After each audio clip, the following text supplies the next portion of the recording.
Olá, estamos aqui mais uma vez para darmos continuidade aos nossos estudos. Vamos dar início hoje à aula número 6, que trata sobre prosa poética, ensaio e crônica. E mais uma vez eu vou auxiliá-los nesta caminhada pelos caminhos das letras.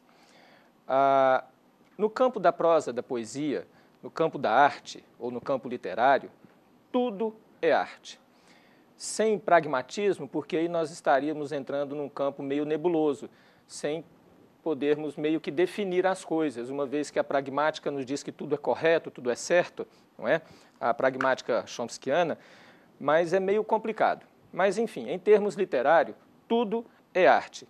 O que diferencia um modelo de arte de outro, no nosso caso de literatura, são os limites e as aproximações que dão a cor tonante a cada estrutura literária enquanto produto da criatividade humana. Então, nós podemos afirmar que não é o texto em si que caracteriza esse ou aquele tipo de literatura, mas sim os limites e as aproximações de um modelo ou de outro modelo. São esses limites, não é? Se nós formos recortar um pouco para a arquitetura, seriam as exterioridades que regeriam as interioridades, ou seja, são os limites externos que definem as características internas. Então, dentro dessa ideia de limites e aproximações, é a predominância de certas características que nos leva a definir este ou aquele texto de acordo com uma classificação. Ou seja, é de acordo com essa predominância de algumas características que o texto será ou prosa poética, ou prosa, ou poesia, ou crônica, ou ensaio. Então, não há uma separação muito nítida entre as fronteiras, entre a prosa e a poesia e a prosa poética, porque é um tanto nebuloso, um tanto tênue a linha que separa o texto poético, de poesia, da prosa poética. Os vínculos entre prosa e poesia, na verdade, seguem caminhos diferentes. Cada qual, a seu turno e a seu tempo, tem as suas próprias características. Apenas os seus limites, as suas confrontações, é que são muito tênues e difíceis na prática de se separar. Os próprios estudiosos, os especialistas, eles ainda não têm um consenso muito claro quanto à nomeação do que é prosa poética ou do que seja poesia. Não que se confundam, apenas não se misturam, não é? A prosa poética, ela começa a ganhar maior visibilidade a partir do século XVI.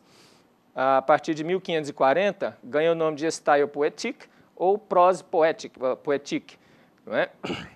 Do século XVI ao século XIX, ela passa por determinadas fases, ora, radicalizando o uso da versificação, muito mais versos do que texto em si, não é? Que foi do século XVII ao século XVIII. Ainda no século XVIII, há um maior envolvimento do aspecto formal do texto, da prosa poética em si, e já no século XIX, ela ganha fôlego nas obras dos românticos e dos realistas, que trazem para a prosa poética elementos mais reais, fora de uma formalidade textual. A prosa poética, então, a partir do século XIX, ou até mesmo, eu arriscaria dizer, até do seu próprio início, é o texto literário em que se dá o nexo, a junção, a relação entre a expressão do eu, que é a poesia, e a expressão do não-eu, que é a prosa, por meio de uma linguagem polivalente, ou seja, uma linguagem metafórica. Então, o artista literário, ele se usa de uma linguagem metafórica. O que é uma linguagem metafórica? É você dizer algo querendo dizer outra coisa, não é? Para expressar essa relação entre o eu e o não-eu, entre a visão minha e a visão do não-eu, daquilo fora do artista, fora da própria linguagem. A prosa poética carrega dentro do seu bojo algumas características que fazem com que ela tenha aqueles limites e aquelas aproximações que nós dissemos. A musicalidade. O texto em prosa poética possui uma musicalidade, ou seja, a leitura do texto, a representação do texto representa ou quer dizer, carrega em si, imbrica dentro do texto, uma certa musicalidade. A outra característica é a metaforização abundante, o uso abundante da linguagem metafórica no texto em prosa poética. A cadência do verso, que leva à musicalidade, são aquelas, as proposituras, por exemplo, de ABC, ABC, ou AABB, AABB, que nós estudamos lá na Teoria da Literatura 1. A fusão entre enredo e poesia, há uma relação bem próxima entre o enredo, a própria história em si, aquilo que se quer fazer, e a poesia, o uso da versificação do texto poético para se contar uma história, se contar-se o enredo. A ambientação lírica ou épica, via de regra, a prosa poética ela é ambientada, ela se dá em um ambiente lírico ou épico, e a diluição da intriga. A intriga ela é diluída em toda a dimensão da história, do enredo, em que se conta a prosa poética. Já o ensaio, que é o outro modelo, é uma outra forma de produção de texto literário. O termo ensaio surgiu de exagio, que é do latim, que significa o ato de pensar, provar, experimentar e tentar. Então, o ensaio, a parte a sua cientificidade, é uma tentativa, é um pensar sempre, é um experimentar, ou o relato de uma experimentação, como queiram. Ele foi criar o texto, o vocábulo ensaio foi criado por Montaigne em 1580, com a publicação de um livro que se chama Ensaios, também de Montaigne. Daí, o termo ensaio tomou a dimensão que temos hoje. Então, entre os séculos 17 e 20, iniciando com os anglo-saxões e terminando com a colonização norte-americana, o termo ensaio e o próprio texto em si difunde-se por todo o mundo já como uma tentativa, uma prova de produção de texto literário, em forma de ensaio. No Brasil, no nosso caso, o texto do tipo ensaio, com a característica de ensaio, inicia-se com a Carta de Pero Vaz de Caminha, onde ele conta as belezas que foram aqui descobertas. Então, a Carta de Pero Vaz de Caminha é o primeiro texto literário em forma de ensaio de que se tem notícia na Terra Brasilis. Algumas dificuldades são encontradas na construção do conceito de ensaio, como o assunto, os objetivos, a época, as idiosincrasias e o olhar que se lança nos fragmentos e a realidade que se pretende compreender. Por que esses elementos são difíceis ou tornam difíceis a construção de um ensaio? Eu acredito que principalmente pelas idiosincrasias. São essas idiosincrasias, as coisas pessoais, a visão pessoal particular do autor que dificulta a construção de um ensaio. São as visões ou a visão particular e pessoal que cada autor tem de um determinado fato, de um determinado elemento, que, por sua subjetividade, dificulta a interpretação ou a classificação do texto de um ensaísta, de um texto na forma de ensaio.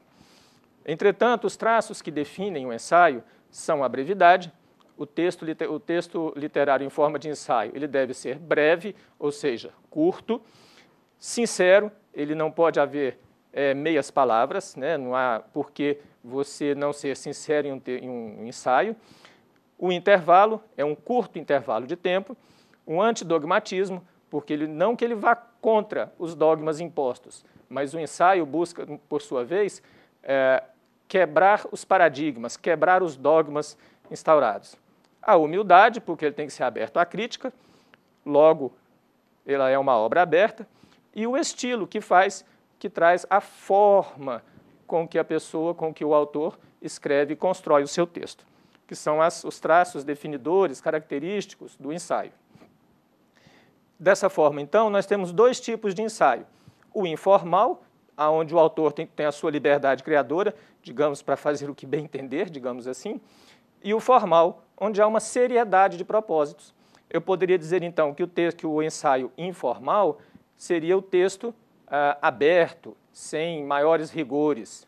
Já o texto formal, que carrega em si uma seriedade de propósitos, seria algo mais formal, mais profissional, digamos assim, sem desmerecer nenhuma das partes, é claro. Por sua vez, tanto o texto informal quanto o formal, eles podem ser caracterizados ou classificados como puro, que é o filosófico, né, o ensaio de cunho filosófico, de cunho histórico e literário, o poético descritivo, que é o lírico ou costumbrista, que vai tratar dos costumes, e o crítico erudito, que é o de exposição ampla, onde você trabalha qualquer tema, qualquer assunto. Ok? E, por último, e não menos importante, a crônica. A crônica teve a sua origem no termo chronikos, ou crônica, né, ou do grego ou do latim, que é uma relação cronológica de acontecimentos. A crônica, então, é uma relação, é um texto literário onde há uma relação entre os acontecimentos numa escala cronológica. Então, se há uma relação, se é um texto onde se tem as relações de acontecimentos numa ordem cronológica, isso me leva a pensar que a crônica se confunda ou que a crônica seja história, pela cronologia dos acontecimentos. Mas, no século XIX, ela deixa de ser história, né? Deixa de ter essa conotação, esse cunho histórico, e passa a ter um significado literário, já a crônica. No Brasil, em 1936, o termo foi traduzido para folhetim. Uma vez que no Brasil as crônicas começaram a ser escritas, a serem produzidas para publicações em jornais. Por isso a ideia de folhetim. A crônica ela pode ser classificada em crônica-poema, que é a temática do eu, não é? Quando o artista pensa, trabalha a visão do eu, da poesia, não é? E a crônica do conto, que trabalha a temática do não eu, não é? Como nós vimos lá na prosa e da poesia, a prosa poética. Alguns elementos também são característicos da crônica. A brevidade, o texto também deve ser breve, como um ensaio. A subjetividade, uma vez que é uma visão pessoal, subjetiva. O foco narrativo e a linguagem híbrida. A linguagem híbrida, porque ela pode usar tanto metáforas quanto uma linguagem mais real ou não metafórica. Não é? A crônica, então, ela é efêmera e fugaz, ou seja, passageira. A crônica é um texto que relata, discute, apresenta, subjuga um fato, um acontecimento local, cronologicamente definido, com um espaço de tempo bem definido e curto. Não é? De leitura simples, ela cai no gosto do leitor, que também é igualmente simples, porque uma vez que a crônica é voltada ao populacho, ao povo. Por isso a ideia de folhetim. Se o autor, porventura, constrói um texto rebuscado, com um palavreado, digamos assim, difícil, não cairá no gosto do leitor simples, mais humilde, digamos assim. Tá? Uma vez que ele não terá muitas condições de compreender o texto. Certo? Então, aí eu apresentei para vocês a prosa poética, o ensaio e a crônica. Esperamos ter contribuído com vocês. Estamos à disposição lá nos fóruns, onde a gente espera a participação de todos. Obrigado.